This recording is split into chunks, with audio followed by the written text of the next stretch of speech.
Mes chers compatriotes du Congo-Brazzaville, je suis Georges Goma et je vous salue. Nous sommes le 6 janvier. Je prends la parole et j'accorde à cette parole une certaine légitimité sur les questions que je vais aborder avec vous aujourd'hui. Je n'ai pas l'habitude des audios. J'ai l'habitude des vidéos et des débats sur la toile et par d'autres moyens pour aborder les questions qui regardent notre pays, le Congo-Brazzaville.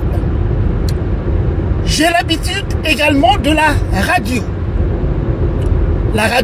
canadienne, pour être plus précis, à travers laquelle radio j'aborde avec mes collègues, avec des publics d'autres pays, à travers une émission qui s'appelle Chronique d'Afrique noire, où je n'aborde pas que les problèmes du Congo-Brazzaville, mais les problèmes de l'Afrique d'une manière générale, et bien naturellement, apporter une certaine connaissance du Congo-Brazzaville, mon pays d'origine, à des publics tierces. Alors, pourquoi je prends la parole aujourd'hui? Je prends la parole aujourd'hui, la parole à laquelle je vous ai dit que j'accorde une certaine légitimité à cette parole, pour intégrer un débat qui enflamme la toile aujourd'hui. Un débat lancé par mon jeune cadet, Faye Monama, à qui je reconnais également une bravoure, une place importante dans le débat public concernant le Congo-Brazzaville. Nous l'avons vu soutenir des causes pour lesquelles nous nous battons tous. Nous l'avons vu soutenir le président Pascal Lissouba et adresser avec force, avec gravité, certains responsables politiques qui se disaient, et pas des moindres, et je vais parler directement de M. Tsati Mabiala, qui incarne, entre guillemets, les destinées de l'UPADES après la mort du président Pascal Lissouba. On a vu ce jeune garçon, Faye Monama, adopter des positions dures. Et cette dureté était tout à fait logique par rapport à la manière dont les personnes incarnent, n'est-ce pas, la destinée de l'UPADES par rapport au régime en place au Congo-Brazzaville, qui, évidemment, est venu court-circuiter par les moyens que nous connaissons, n'est-ce pas, le pouvoir du président Pascal Lissouba, qui n'était pas arrivé à terme. Les élections étaient en train d'être préparées. Et que les élections prennent du retard par rapport à leur réalisation, cela ne justifie pas que quelqu'un se soit arrogé le droit de ramasser tout dans le monde et venir guerroyer au Congo-Brazzaville en créant, à travers un coup d'État très bien préparé en France, avec des amis qui ont du pouvoir, le pouvoir économique et le pouvoir politique en France. Nous avons vécu en France, sur la place de Paris, nous avons vu cela concrètement. Je prends le temps de dire tout ça parce que les questions que je voudrais qu'on aborde aujourd'hui sont des questions très graves. Très graves pour la population congolaise, très graves aussi pour l'avenir du Congo-Brazzaville. Vous savez très bien que depuis 1997, la manière dont le pays est gouverné. Alors, donc c'est une façon de dire que les débats que jette le jeune Faye Monama sur la place publique, sur la toile, est tout à fait légitime. Il a le droit de le faire. Mais, en ayant ce droit de le faire, il faut qu'il accorde aussi, qu'on lui apporte une certaine contradiction par rapport à la posture qui est la sienne. Et cette posture, vous l'avez compris, c'est de pousser la candidature du révérend pasteur Toumi à une certaine élection qu'il prévoit pour 2026, qu'à cela ne tienne. Alors, la gravité que je vais adopter moi aussi à aborder cette question, c'est une mise en garde aussi. La liberté qu'on peut avoir à aborder des choses, à lancer des débats, c'est une chose, mais la connaissance profonde et intégrale de la réalité politique telle qu'elle s'incarne au Congo, historiquement parlant, c'est aussi une autre affaire. Je souligne le mot historiquement parlant parce que des jeunes qui prennent la parole aujourd'hui semblent ne pas cerner, ne pas saisir au fond ce qui se joue au Congo-Brazzaville depuis un certain nombre d'années maintenant avec un acteur central qui est M. Denis Sassou Nguesso. La connaissance de la réalité du pays,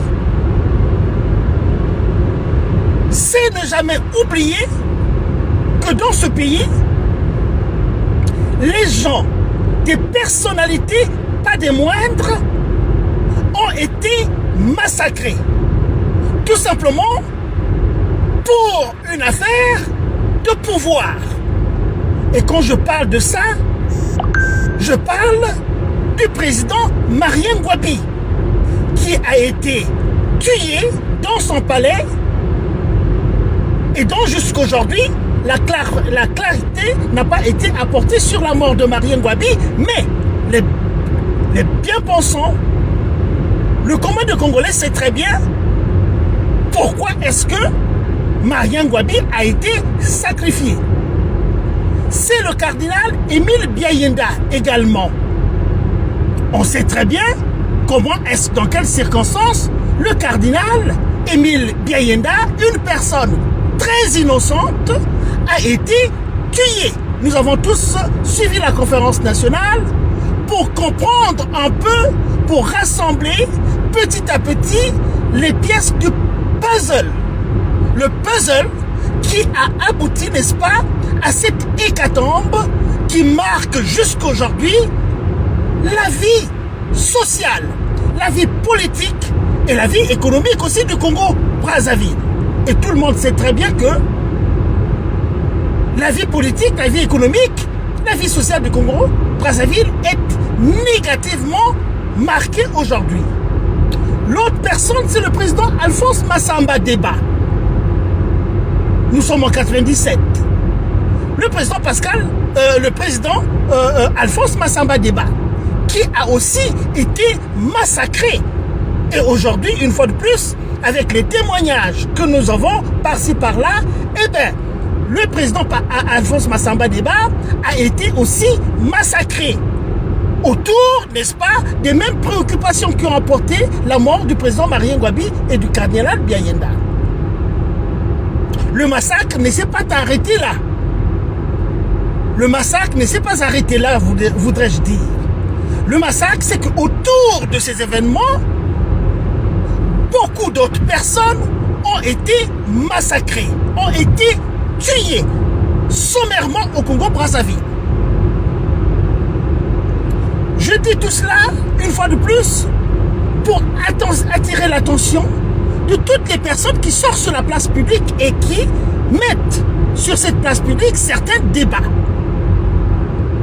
Sans prendre en ligne de compte l'histoire du Congo-Brazzaville, l'histoire tragique du Congo-Brazzaville. Je redonne de la légitimité à mon propos pour revenir un peu sur la proposition du jeune Faye Monama, à qui je dois beaucoup de respect, soit dit en passant. Osam Bien-Né, c'est un jeune cadet de très loin, mais l'autre l'avait dit, Osam Bien-Né, la valeur n'attend point le nombre des années. On apprend aussi de jeunes gens. Les personnes plus âgées apprennent aussi des personnes beaucoup plus jeunes. Mais encore, cet autre proverbe qui dit, ah, si jeunesse savait, et si vieillesse pouvait. Tout ça, c'est une façon de dire que la guerre des générations ne devait pas exister. Les uns et les autres devaient être dans une approche de complémentarité. C'est important de dire tout cela. Alors, la légitimité que je me suis arrogée pour intégrer ce débat, puisqu'il s'agit bien évidemment de la candidature éventuelle du pasteur Ntoumi, et lui également c'est un Congolais, le pasteur Ntoumi. Il a tout à fait le droit d'être candidat à la présidence de la République. Il en a certainement les moyens. Il en a des moyens intellectuels, il a des moyens psychologiques également, il a des moyens sociaux certainement, il a un réseau de relations qui pourront évidemment le soutenir dans sa candidature. Il a aussi un réseau politique, aussi il faut le dire, un réseau de partisans, il faut le dire également. Le problème n'est pas là. Tout individu a le droit, absolument le droit, de se présenter à l'élection présidentielle au Congo. C'est ce que nous recherchons. Nous nous battons, n'est-ce pas, pour asseoir un principe de la démocratie qui donne à tout Congolais qui aimerait absolument être candidat à l'élection présidentielle toute la latitude nécessaire de le faire. Mais quand on a dit cela, une fois de plus, c'est avoir le respect d'un certain nombre de principes. On ne se lève pas comme ça et entraîner toute la population dans une direction à nécessairement soutenir une personne et éclipser beaucoup d'autres. Mais quand je dis cela, connaissons l'état de délabrement dans lequel nous nous trouvons au Congo-Brazzaville aujourd'hui, c'est-à-dire un régime politique éminemment et tragiquement dictatorial qui est arrivé au pouvoir par un coup d'État et qui s'est arrogé depuis 97 jusqu'à maintenant, depuis pas mal d'années maintenant, 27 ans, 28 ans, bientôt 30 ans, qui s'est arrogé le droit d'utiliser les moyens régaliens de l'État sur tous les plans, sur le plan militaire, sur le plan économique, sur le plan politique. Il a éliminé. Les partis politiques n'existent plus au Congo-Brazzaville. Les partis politiques n'existent plus au Congo-Brazzaville. Les gens qui se disent dans des partis, je suis peut-être un peu excessif quand je le dis, mais à soulever les écorces des arbres, on comprendra très bien qu'évidemment, les partis politiques au Congo-Brazzaville qui sont autorisés, ça donne une certaine légitimité aussi à une dictature très très féroce qui n'accepterait pas qu'on lui apporte la contradiction. Quand Guy Brice Parfait Kolela, à qui on avait donné aussi cet espace de liberté pour s'exprimer au Congo-Brazzaville, et quand il a mis de l'intelligence pour dépasser, n'est-ce pas, la limite qu'on lui avait opposée par la dictature, on a vu comment est-ce que la dictature a réagi. La dictature a réagi avec sa férocité, avec sa criminalité habituelle. Parfait Kolela a été carrément éliminé systématiquement. Il a été tué. Parfait Kolela.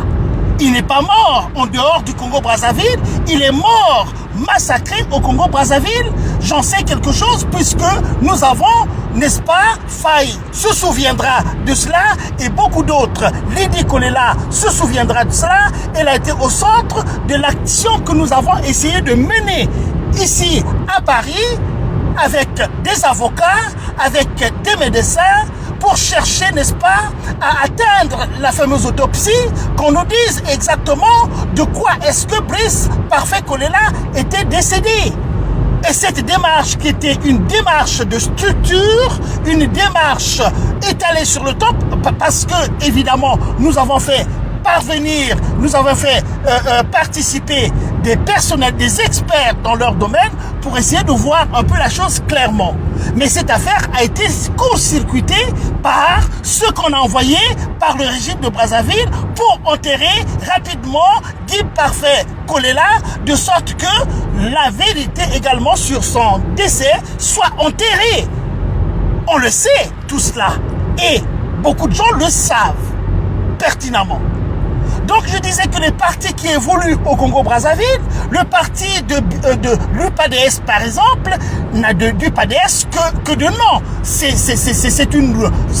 un coffre complètement vide. La preuve, c'est que la crise au sein de l'UPADS aujourd'hui au Congo-Brazzaville, eh ben, il n'est pas résolu. Il n'y a plus jamais eu de congrès de l'UPADS pour renouveler les instances au sein de l'UPADS et on voit la dramaturgie qui se passe au sein de l'UPADS aujourd'hui. Et le chef de l'UPADS a été nommé par le régime dictatorial au Congo-Brazzaville. C'est une grande première dans l'histoire du monde de voir qu'un chef de l'opposition soit nommé par le régime en place qu'ils sont censés combattre et prendre le pouvoir. Et quel régime? Celui qui est venu leur arracher le pouvoir, qui leur a été légitimement donné par le peuple congolais.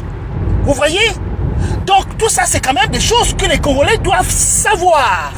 Non seulement savoir, mais également intégrer cela dans les luttes que nous menons, n'est-ce pas, par rapport à un régime dictatorial, par rapport à un régime éminemment sanguinaire et par rapport à un régime éminemment criminel. Quand nous parlons de la criminalité, c'est de bon temps que nous parlons de la criminalité.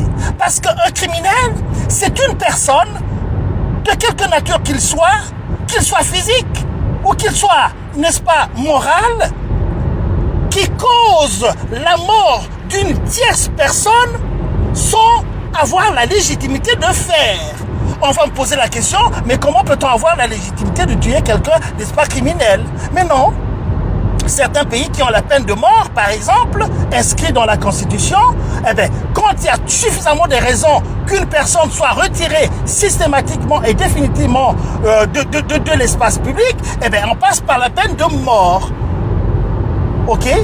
Alors, donc je reviens un peu sur les partis politiques qui évoluent au Congo-Brazzaville sous la dictature et qui participent, n'est-ce pas, à la légitimation du régime en place au Congo-Brazzaville, qu'on le veuille ou non.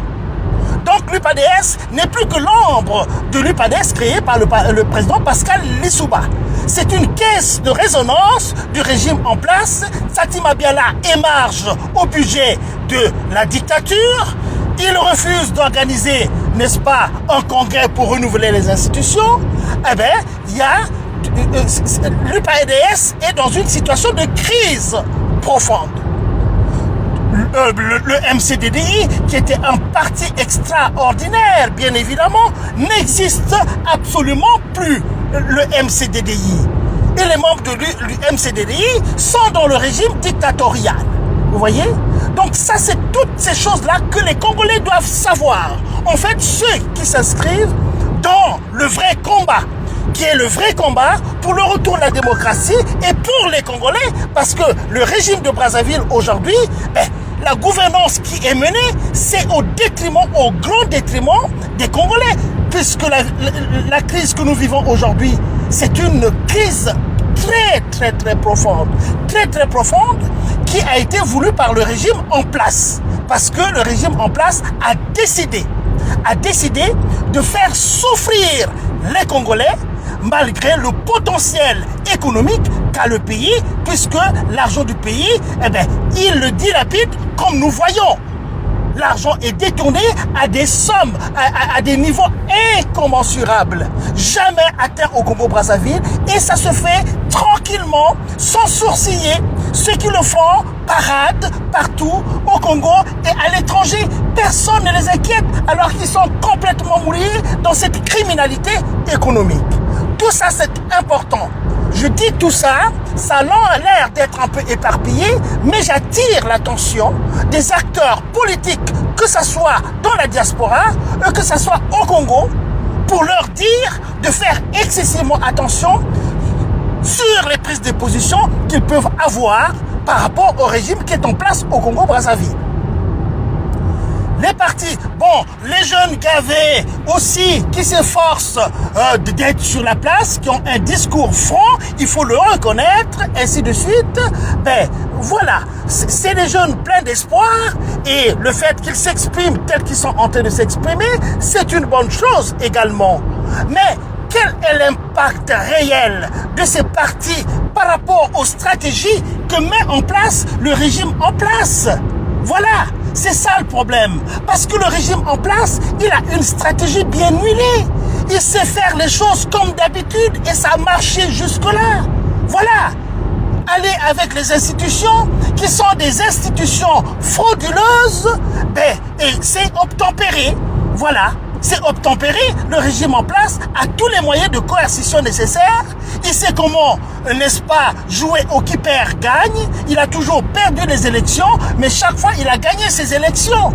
Et qui s'est levé? Qu'est-ce qui va changer de 2016? Qu'est-ce qui va changer de 2022? Qu'est-ce qui va changer en 2026 avec un régime qui sait pertinemment dans quel état il a mis le pays? Avec la composante criminelle, bien évidemment, la composante criminelle, c'est ça qui leur fait excessivement peur. C'est de perdre le pouvoir, ils l'ont dit. Ils l'ont dit eux-mêmes. Nous savons ce que perdre le pouvoir veut dire. Mais le problème, c'est quoi? Ils ont reproché des choses à Pascal Lissouba. Ils l'ont reproché, ils l'ont traîné, ils l'ont insulté. Ils sont venus faire 1000 fois, 2000 fois, 5000 fois, 10 000 fois ce qu'ils reprochaient à Pascal Lissouba. C'est clair et net. Le mensonge est au centre de ce régime-là. Donc, au lieu de penser, n'est-ce pas, à faire amende honorable, on se renforce, n'est-ce pas, dans cette criminalité. Et c'est ça aussi qui crée la peur auprès de ces gens-là. Donc, plus ils auront des moyens de coercition, ils les utiliseront parce qu'ils n'ont rien à perdre. Une autre stratégie de ces gens-là, eh ben, c'est de communiquer à leurs enfants les mêmes vices dans la politique, la même culture politique éminemment criminelle. Qu'est-ce que vous pensez que Denis Sassou Nguesso enseigne à ses enfants, que ce soit les Kiki, les Coco et tous les autres qu'il est en train de mettre dans la politique? Mais c'est l'apprentissage. Le livre au programme de cet apprentissage de la criminalité politique au Congo-Brazzaville, mais c'est le Machiavel. C'est Machiavel qui est au centre, qui est le livre central, qui est le manuel, n'est-ce pas, d'apprentissage de la politique. C'est pas autre chose que ça. Ce qui veut dire que même s'il réussit à mettre ses enfants au pouvoir, les enfants sauront que ce que papa a dit, la parole de papa est une parole sacrée. Et la parole sacrée de papa, c'est de faire comme papa a fait parce que papa s'est maintenu au pouvoir parce qu'il a tué toutes les personnes qui devaient se lever face à lui, qui pouvaient mettre en danger, n'est-ce pas, son pouvoir légué par, je sais pas qui de ses parents ou que sais-je encore. Voilà. C'est la seule idéologie qu'il fait passer à sa descendance et aux autres aussi autour de lui. Vous voyez? C'est cela. Est-ce que les Congolais vont accepter de se coltiner Sassou Nguesso pendant des années et des années, plus d'un siècle, et se coltiner également ses enfants à qui il aura transmis, n'est-ce pas, ses manières de gouverner le Congo? C'est ça la question qu'il faut se poser. C'est ça la question qu'il faut se poser. Il faut se poser des vraies questions et des bonnes questions. Voilà, nous sommes donc face à un système qui est corrompu à l'extrême et qui, pour rien au monde, ne peut lâcher du lest. La seule chose, C'est tout simplement, vous voyez très bien, toute la responsabilité que Sassou Nguesso a prise à entraîner le pays dans la situation que nous connaissons aujourd'hui, notamment avec ce coup d'État du 5 juin 1997, eh bien, c'est d'atteindre un but ultime qui est de retrouver le pouvoir qu'il avait perdu après la conférence nationale. Et il s'en est voulu. Et jusqu'à aujourd'hui, vous savez très bien que les gens de Sassou Nguesso et les gens autour de lui ont une idée très très mauvaise de la conférence nationale. Quand il prend la parole, c'est pour taper sur un événement qui était pourtant un événement historique, jamais vécu au Congo. Évidemment, la conférence nationale reste un marqueur incroyable de l'histoire au Congo-Brazzaville. Mais Sassou Nguesso n'est pas la conférence nationale et pour cause. Cette interruption et le Bokamba Yangouma avec Bongo, c'est Bongo qui indexait Bokamba Yangouma à dire c'est toi qui as permis la perte du pouvoir de Sassou Nguesso. Tout ça nous le connaissons. C'est pourquoi je reviens aussi sur la jeunesse des jeunes qui prennent la parole aujourd'hui. Un pays qui ne reconnaît pas son histoire. Mais c'est très grave de ne pas connaître l'histoire. Parce qu'on va continuer et encore continuer, n'est-ce pas, dans la bêtise qui aboutira, n'est-ce pas, à la destruction du Congo-Brazzaville que nous vivons aujourd'hui. Vous voyez? Donc prenez la hauteur de cette histoire au Congo-Brazzaville, mes chers compatriotes. Prenez la hauteur de cette histoire au Congo-Brazzaville, mon jeune Faye, mon ama. Prenez la hauteur de ce qui se passe au Congo-Brazzaville. Je m'adresse à toutes les personnes, n'est-ce pas, qui occupent la toile et qui s'agitent, n'est-ce pas, à aller au Congo-Brazzaville pour participer à une énième dramaturgie au Congo-Brazzaville avec cette élection. Denis Sassou Nguesso ne vous fera pas de cadeau. Il ne fait pas de cadeau à personne. Même les gens qui l'ont aidé, vous savez où est-ce qu'il se trouve aujourd'hui? Il se trouve 6 pieds sur terre. 6 pieds sur terre. Les gens qui l'ont pourtant aidé, parce que lui, ils sont fous éperdument. Ils sont fous éperdument que vous ayez l'aidé, que vous l'ayez sorti, n'est-ce pas? Et c'est ce que M. Boukadia aussi n'arrête pas de dire. Hein? J'ai sauvé M. Denis Sassou Nguesso. Est-ce que c'est mauvais de sauver M. Denis Sassou Nguesso? Ah ben voilà ce que M. Denis Sassou Nguesso vous a rendu. Voilà ce qu'il vous a rendu. On peut multiplier des exemples. Hein? On peut multiplier des exemples. Hein? Il y en a qui ont mis à mal le pouvoir de Pascal Lissouba, qui était un pouvoir démocratique, quel que soit ce qu'on pouvait lui reprocher, mais vous l'avez mis à mal, et voilà ce que Sassou Nguesso vous retourne en pleine figure, et vous n'avez qu'à vous en prendre à vous-même, pour ceux qui sont encore vivants aujourd'hui. Vous voyez? Ça, c'est quand même des choses très importantes, pour ne pas le dire, et nous le disons. Nous sommes dans le combat depuis très longtemps. Vous le savez très bien. Depuis 1997, nous refusons éperdument le régime de M. Denis Sassou Nguesso parce que nous savons donc de quelle manière il s'est mis au pouvoir et comment il fonctionne jusqu'à aujourd'hui. Et pourtant, on a eu des appels de pied de venir travailler avec eux. M. Clément Mwamba, le Premier ministre, paix à son âme. Mais c'est quand même un parent, déjà, avec qui nous avons quand même essayé de faire des choses sur le plan purement local. En 1997, nous étions au Congo-Brazzaville quand la guerre a éclaté. Nous étions à Sibiti, là, pour un symposium des associations communautaires de la Lékoumou. Voilà. Mais M. Mwamba aussi est allé avec le régime aussi.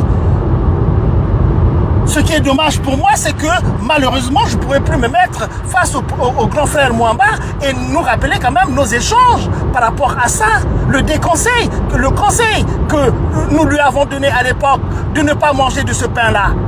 Mais bien sûr que nous lui avons dit. Personnellement, je lui ai dit. Et voilà. Donc le régime de M. Denis Sassou Nguesso, et c'est de bonne guerre certainement, personne ne se lèvera comme ça pour se livrer. Ce que M. Denis Sassou Nguesso, moralement, ce qu'il fait moralement est répréhensible, mais quand on s'aligne sur le plan purement politique, après avoir lu Machiavel, eh ben, on va lui accorder cela. Il a certainement raison de le faire. Mais quand on a fait, il faut savoir qu'à un certain moment aussi, il faut subir aussi le contre-coup de ce qu'on fait. Personne n'a empêché jamais de faire quelque chose. Il le fait. Si jusqu'à la fin de sa vie, jusqu'à ses 100 ans, ses 150 ans, ses 200 ans, il peut vivre aussi jusqu'à 200 ans. Pourquoi pas? Il espère, en tout cas. Même s'il avait dit qu'il voulait vivre 100 ans à ses petits-enfants qui s'exaltaient, n'est-ce pas, de voir leur papy toujours fort. Ah, je voulais vivre 100 ans. Mais on vous donne même 200 ans, même 300 ans, si vous voulez. Il y a les personnages qu'on connaît dans la Bible qui ont vécu plus que cela. Hein? Donc, il faut donner du sens à un combat. Il faut tresser les objectifs. Il faut voir ce qu'il y a de fondamental pour le pays. Et pas pour soi, pas pour les individus, pour le pays. C'est ça les vrais combats. Les vrais combats, c'est de résister, n'est-ce pas, aux appels, de résister, n'est-ce pas, à certaines tentations et rester, n'est-ce pas, branché sur des valeurs qu'on fait river au corps. C'est ça, un vrai homme politique, une vraie femme politique, qui reste intransigeant, qui devient un radical, si évidemment, n'est-ce pas, la manière dont certains dirigent le pays est une manière aussi radicale du point de vue de la criminalité qu'ils, n'est-ce pas, intègrent à l'agir politique. Voilà, je voulais dire ces choses-là. Mais maintenant, venons-en à M. Ntoumi. Monsieur Ntoumi, mais je vous dis, certainement que vous êtes en train d'entendre le vomissement de la voiture. Je suis en train de voyager. Je suis en train de voyager et j'ai pris mon téléphone et pour dire ce que je suis en train de vous dire en ce moment. Donc, il n'y a pas de préparation par rapport à ce que je suis en train de dire. Je participe aussi au pied levé à ce débat. Maintenant, je m'étais arrogé une certaine légitimité pour parler un peu de M. Ntoumi. Et M. Ntoumi va m'entendre, va m'écouter aussi à partir de cet audio. Nous avons eu à échanger par le passé au téléphone 2 ou 3 fois, si je ne me trompe, avec M. Ntoumi. Et la légitimité dont je parle, c'est tout simplement quand M. Denis Sassou Nguesso reprend son pouvoir, et bien en face, les loyalistes, ce que j'appelle les loyalistes, c'est-à-dire les officiers de l'armée congolaise qui ont servi, n'est-ce pas, la démocratie sous Pascal Lissouba. Des officiers qui étaient repoussés dans leur retranchement avec la furie de l'arrivée de Denis Sassou Nguesso, qui est allé prendre un ramassis de soldats et de mercenaires dans le monde entier. Il y a eu des Ukrainiens, il y a eu des Tchadiens, il y a eu des Rwandais, il y a eu la DSP de Mobutu, il y a eu pas mal de il y a eu des Français, il y a eu tout le monde qui ont accompagné les Angolais, naturellement. Le plus gros morceau, c'est quand même l'Angola qui lui a servi, n'est-ce pas, le pouvoir sur un plateau d'argent. C'est l'Angola qui lui a donné le pouvoir au moment où il s'apprêtait à fuir. Et M. Denis Sassou Nguesso le sait très bien et les gens autour de lui aussi le savent très bien. M. Denis Sassou Nguesso avait promis à Chirac qu'il était un homme d'armée, un général d'armée. Il en ferait une bouchée de Pascal Lissouba qui est un civil. Mais la guerre a quand même duré 5 mois. Et vers la fin, on sait très bien comment il était en train de vouloir se tailler avec les jeunes enfants d'autrui qu'il avait incorporés dans l'armée, où les parents demandaient nos enfants, donnez-moi vos enfants, donnez-moi vos enfants. Tout ça, c'est des choses qu'il ne faut jamais oublier dans l'histoire du Congo. Nous pourrons passer, mais cela doit rester dans la mémoire collective du Congo-Brazzaville pour bien définir et de bien définir et bien identifier les responsabilités par rapport à des personnes physiques et dûment identifiées qui vivent jusqu'aujourd'hui et qui continuent dans la bêtise, n'est-ce pas, de réduire le pays. Vous voyez? Donc, pour revenir maintenant à M. Ntoumi, bien évidemment, ces officiers de l'armée, ils ont résisté comme ils ont résisté. M. Denis Sassou Nguesso et les siens se souviendront du coup de Nkola. Le coup de Nkola où évidemment ces éléments ont été désarmés par les loyalistes qui étaient restés au Congo-Brazzaville. Vous voyez? Donc, alors, bon, M. Ntoumi, je ne viendrai pas il y a eu suffisamment d'éléments qui circulent aujourd'hui pour voir un peu l'émergence du personnage Ntoumi là sur la scène politique au Congo-Brazzaville. On assistait aussi au procès stalinien que le régime met en place pour continuer à instrumentaliser le peuple congolais par rapport à sa politique. Nous avons vu les Ndiangambouala venir déclarer devant des jurés ce qu'il a déclaré, mais que M. Ntoumi était avec eux et que c'est à M. Ntoumi qu'on livrait, n'est-ce pas, les armes.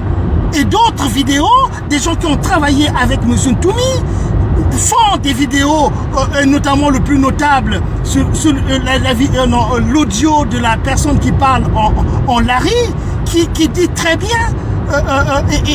et pourquoi remettre en cause ce qu'il dit, puisqu'il était avec Ntoumi. Il cite des noms, d'autres sont déjà morts, d'autres ne sont pas morts. Donc on peut recouper, n'est-ce pas, les propos de cette personne-là pour bien comprendre un peu cette dramaturgie ou bien ce théâtre. Voilà, la dramaturgie, c'est un théâtre. Le théâtre qui se joue au Congo-Brazzaville sur la tête des Congolais que l'on massacre à partir de cette dramaturgie qui est repoussante, qui est puante. Jusqu'à quand est-ce qu'on va s'arrêter à massacrer les gens au Congo-Brazzaville? Tout simplement pour la politique. Vous voyez? Donc le personnage de M. Ntoumi, eh bien, on peut bien le cerner. On peut bien le cerner. Une fois, je concède à M. Ntoumi sa citoyenneté. Il a le droit d'être président de la République. Pourquoi pas? Il en a des moyens, je l'ai dit tantôt. Mais c'est pas cette finalité qui est importante. Ce qui est important, c'est par quelle méthode est-ce que M. Ntoumi va, n'est-ce pas, arriver au pouvoir. Si M. Ntoumi veut venir au pouvoir, et si beaucoup de Congolais aussi pensent qu'il doit faire pareil, j'ai entendu l'autre argument lancé qu'il a des hommes. Mais ça veut dire quoi qu'il a des hommes? Ça veut dire alors que M. Ntoumi a une armée. Avoir des hommes, c'est avoir une armée. M. Ntoumi a une logistique militaire au Congo-Brazzaville. Bon, maintenant, s'ils sont d'accord sur le fait que la dévolution du pouvoir au Congo-Brazzaville se fait tout simplement par la force, on revient sur cette ancienne maxime du pouvoir au bout du fusil. Mais à ce moment-là, il ne faut pas attendre les élections parce que les élections sont pipeaux. À ce moment-là, M. Ntoumi, la seule chose que M. Ntoumi a à faire, c'est de prendre ses hommes, d'aller combattre Denis Sassou Nguesso, qui a également des hommes. Et là, M. Ntoumi pourra prendre le pouvoir. Et là, il n'y a pas de problème. Nous allons continuer, n'est-ce pas, dans cette folie, n'est-ce pas, d'une dévolution du pouvoir par la force, avec le fusil. Comme ça, M. Ntoumi va s'installer au pouvoir aussi. Au moins, on aura l'alternance politique. Mais il ne faut pas nous parler de 2026. Il ne faut pas nous parler des élections, parce qu'il n'y a jamais eu des élections au Congo-Brazzaville. Il n'y a jamais eu des élections au Congo-Brazzaville. Ne nous parlez pas de ça. Si vous voulez, M. Ntoumi veut prendre le pouvoir, mais qu'il aille prendre le pouvoir, n'est-ce pas, par les armes. Il a des hommes, il a la logistique militaire, il peut combattre Denis. Il fait peur à Denis Sassou Nguesso, certainement, mais qu'il aille le faire à ce niveau-là. Ne nous parlez pas de 2026. Ne nous parlez pas de 2026. Il n'y a pas des élections au Congo-Brazzaville. Il y a de la tricherie au Congo-Brazzaville. Il n'y a pas de démocratie au Congo-Brazzaville. C'est la dictature au Congo-Brazzaville. Vous voyez? Donc faites attention, faites excessivement attention à ce que vous dites, les propos que vous tenez, les concepts que vous utilisez, les mots que vous utilisez. Il n'y a pas de démocratie au Congo-Brazzaville, il n'y a pas des élections en 2026 au Congo-Brazzaville. Voilà. C'est encore une entourloupe vis-à-vis du peuple congolais. Je reviens sur M. Ntoumi, sur ma légitimité de parler de M. Ntoumi. Mais j'ai parlé des loyalistes. Les soldats loyalistes, à l'époque, évidemment, qui avaient créé le CNR, le Conseil national de la résistance. Il fallait résister à la furie du dictateur qui s'était paré, n'est-ce pas, des armes, des ordres de Staline et tout ce que l'on a vu. Ils ont résisté, le Conseil national de la résistance, composé d'un certain nombre d'officiers de l'armée loyalistes au Congo-Brazzaville. Et le conseil a été présidé par M. Ntoumi. Et moi dans tout ça, moi j'ai été officiellement, avec mandat à l'appui, c'est à moi qu'on a confié, n'est-ce pas, de représenter le CNR en France. Je le dis, l'aîné Jean-Claude Mahima Memba le sait très bien, parce que au départ nous avons beaucoup parlé avec lui aussi dans cette tâche qu'on m'avait donnée et pour lequel j'étais secondé par Thierry Mungala qui a rejoint l'équipe aujourd'hui. Ces choses-là doivent être dites parce que c'est la vérité, c'est ce qui s'est passé et que chacun prenne sa responsabilité. Le grand frère Félix Balumbola Doulou le sait très bien. C'est eux qui m'ont présenté au professeur Paix à son âme, le professeur, j'oublie aussi son nom là, Makutambuku. Nous avons parlé. Monsieur Makutambuku m'a posé des questions. Il m'a posé une question à laquelle j'ai répondu. Et en répondant à la question, eh bien, voilà, en exposant le but de ce que j'étais en train de faire à cette époque-là, eh bien, il a dit, ben oui, je comprends très bien, c'est très clair. Mais à cette période-là, mais toutes les personnes étaient quand même autour de la représentation du CNR en France. Parce que le CNR au Congo-Brazzaville, à l'époque, avait pris, n'est-ce pas, beaucoup de contacts avec toutes les bonnes volontés qui venaient de tous les pays, et notamment des Français qui allaient au Congo pour nous aider, n'est-ce pas, et à rétablir, n'est-ce pas, la quiétude au Congo-Brazzaville, même s'il y avait un nouveau calife qui venait de s'installer au pouvoir. Mais il a pris la réalité du pouvoir, c'est fait. Eh bien, comment faire de sorte qu'on puisse prendre langue avec le nouveau calife et instaurer quand même un climat? Pourquoi pas? Lissouba avait peut-être mal fait et que Denis Sassou Nguesso, avec son expérience de 12 ans préalables, pouvait faire école et puis faire une bonne politique qui pouvait développer le Congo-Brazzaville. Chaque fois qu'il est au pouvoir, l'argent tombe. Il y a des milliards suffisants pour, n'est-ce pas, développer le Congo-Brazzaville. Donc le travail du CNR que nous avons abattu en France, c'était pour continuer les relations de toutes ces personnes que nous avons naturellement aussi rencontrées sur la place de Paris, qui avaient commencé, n'est-ce pas, les discussions avec le CNR au Congo-Brazzaville, sous, n'est-ce pas, le chapeautage, n'est-ce pas, du président Omar Bongo. Et l'ancien ministre des Affaires étrangères, Jean Ping, avec qui nous avons des contacts directs aussi. Il faut dire ces choses-là parce que c'est la vérité. Et c'est là où se trouve la légitimité que j'ai à parler de M. Toumi aujourd'hui. Je vais en venir pour dire aussi quelque chose directement avec lui. Monsieur Munguka Ngila Nkombo, paix à son âme. Le président Poignet Augustin, paix à son âme. Le ministre,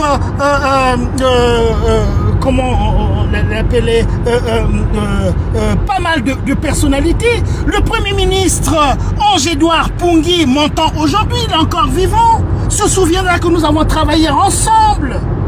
Mungala Thierry, c'est moi qui l'ai présenté au Premier ministre, Ange-Édouard Pungui, ils se souviendront. Nous avons fait un travail de structure là-dessus, ici sur la place de Paris. Mais maintenant, le rapport avec M. Toumi, j'avais dit que j'avais eu un contact avec lui 2 ou 3 fois au téléphone. Nous avons bien discuté pourtant. Et la dernière discussion au téléphone avec M. Toumi, il se souviendra, s'il a une bonne mémoire, bien évidemment, mais il n'y a pas de raison. Il est bien constitué. Il est très intelligent. Il se souviendra. C'est quand il me dit, Monsieur Goma, il n'y a que vous qui pouvez nous appeler. Mais nous, on ne peut pas vous appeler à partir d'ici, au Congo-Brazzaville. Parce que les appareils de communication que nous avons nous ont été dotés par le gouvernement. Je ne raconte rien en l'air. Monsieur Toumi se souviendra de cette discussion. Moi, j'ai dit, ah bon? Donc, tout ce que nous disons, c'est donné par le gouvernement. Donc, nous sommes mis sur écoute, là, finalement. Nous sommes mis sur écoute, finalement. Mais bien sûr que oui, j'étais mis sur écoute. Et à Paris, on m'a donné des indices du fait que j'étais mis sur écoute. Je ne veux pas rentrer en profondeur là-dessus. J'ai appelé mon gars là, Thierry. Là, Thierry se souviendra également que voilà, Thierry, voilà ça, je suis rentré. Voilà ce que m'a dit ma fille, que voilà, il y a un blanc qui appelle à la maison. Et chaque fois qu'il appelle, il me laisse écouter, n'est-ce pas, des bandes sonores de Georges Goma en train de parler. Mais c'est Thierry qui me dit que non, ben écoute, ils font ça pour nous intimider. C'est de l'intimidation. Parce que si on nous écoute, si c'est la DST française, ben on n'a pas peur puisque nous ne faisons rien. Nous ne sommes pas des terroristes. Nous ne faisons rien contre le territoire français. Pas du tout. On ne nous verra nulle part à ce niveau-là. Donc avec la France, on ne peut pas nous écouter parce qu'il n'y a rien dedans.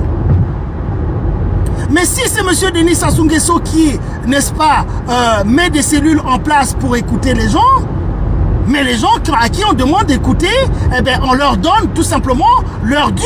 Et puis ils prennent des bandes, ils envoient à Brazzaville, au quartier général, là où ils vont traiter les informations. Pourquoi te faire savoir que tu es écouté?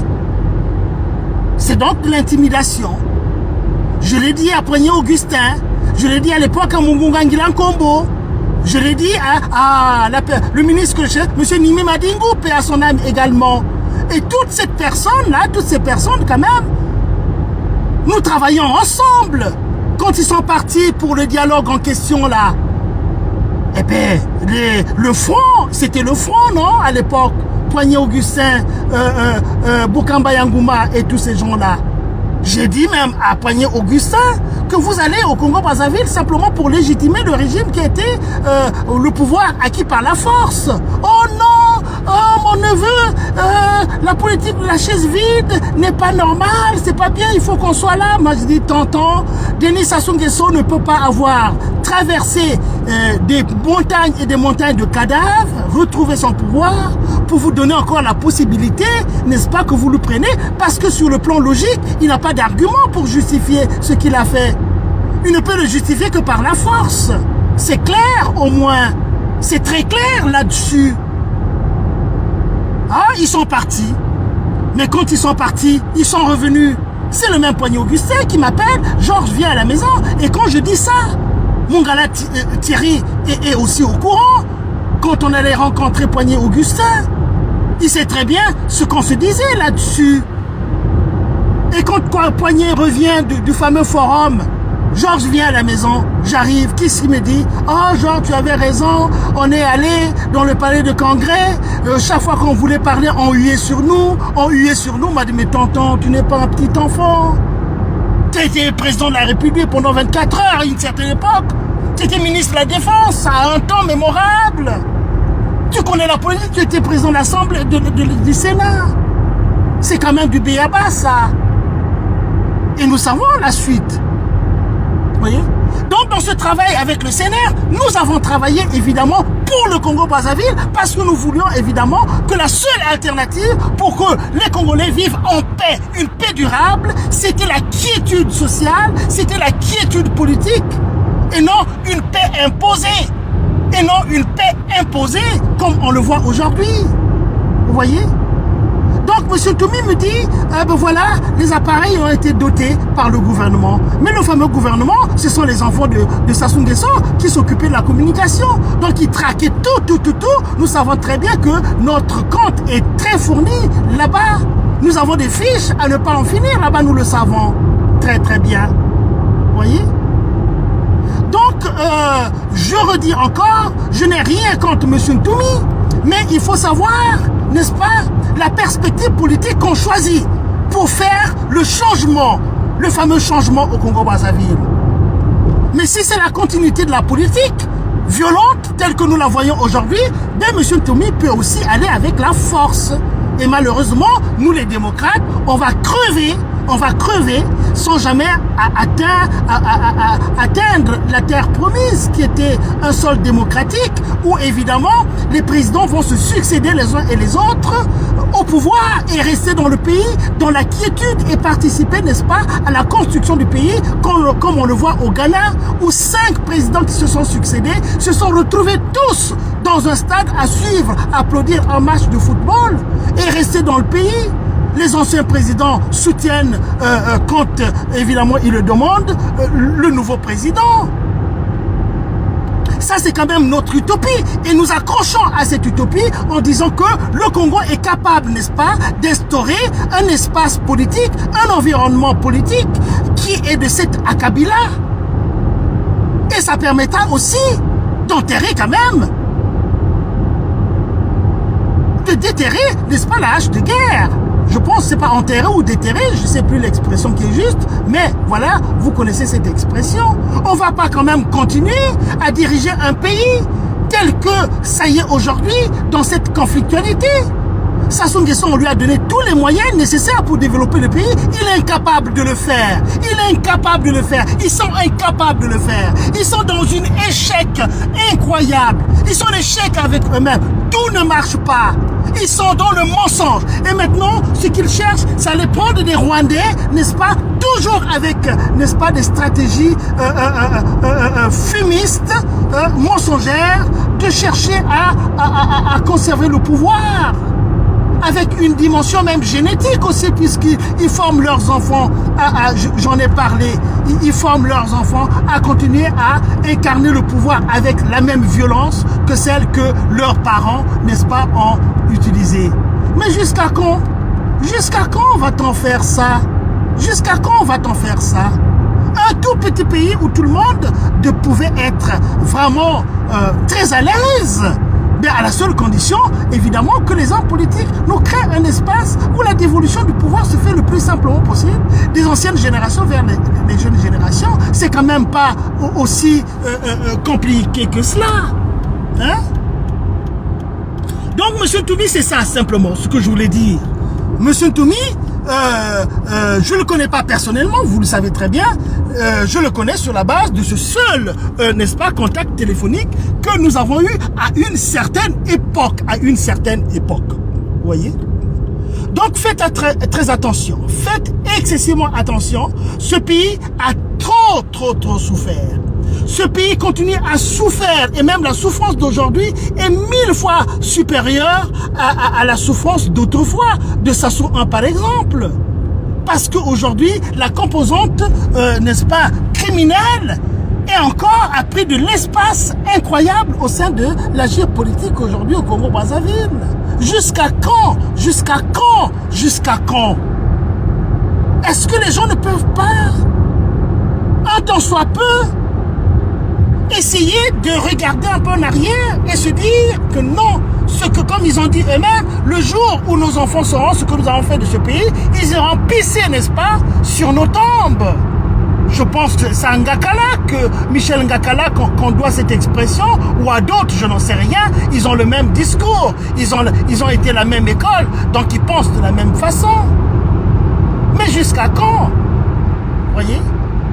Donc, mon jeune Faye Monama, si vous voulez soutenir Toumi, mais avancez aussi l'agenda du retour de la démocratie.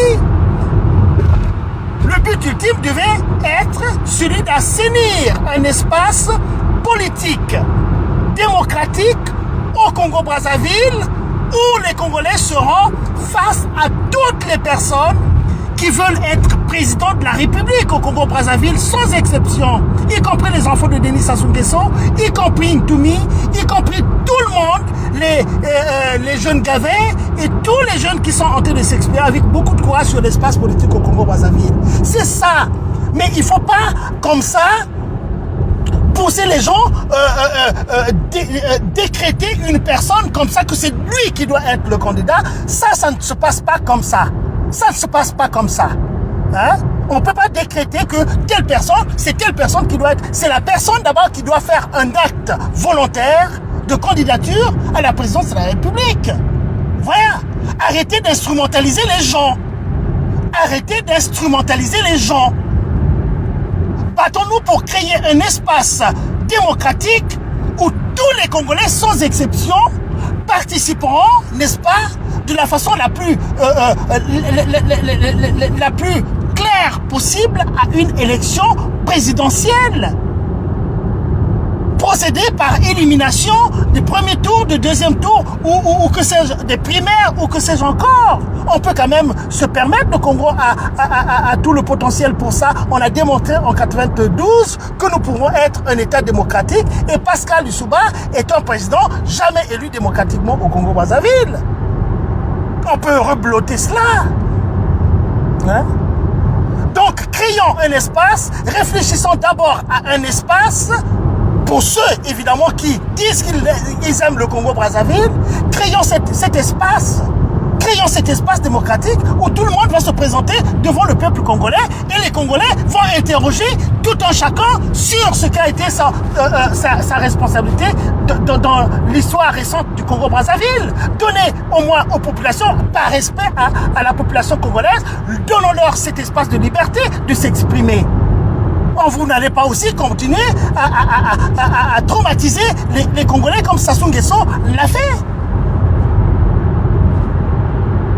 Les gens du pôle disent que Toumi les a traumatisés également.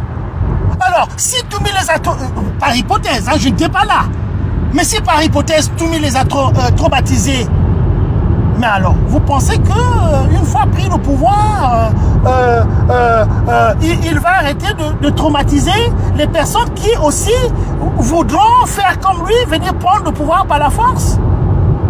Non, non, mes chers amis. Non, non, non. Hein? Ça ne devait pas se passer comme ça. Voilà. C'était ma façon. Je suis en train d'arriver chez moi. Voilà, je pense que vous m'avez compris. C'est ma façon à moi de participer à ce débat-là, parce que c'est un débat qui était normalement j'étais sur les réseaux sociaux et évidemment beaucoup de gens se sont exprimés là-dessus. Monsieur Toumi prend la balle au rebond aussi, puisqu'il publie aussi des vidéos qu'on le voit dans le pool avec sa garde, donc il se met en selle aussi. Donc voilà, la démarche de Faye Monama a été certainement concoctée avec M. Toumi, mais c'est votre droit le plus absolu, mais il faut savoir ce que l'on veut. Et puis j'ai vu aussi des photos qui sortent maintenant, le jeune Jean-Jacques Yombi Opango aussi, avec Toumi maintenant, et là aussi ça doit quand même nous interpeller là aussi, hein? Et oui, il est où Yombi Jacques Opango là, le fils du président Yombi Opango? Maintenant c'est avec Toumi, main dans la main. Hier c'était avec Kolela. Mais attends, même là aussi, les Congolais devaient quand même réfléchir. C'est quoi ce qui se joue à ce niveau-là aussi?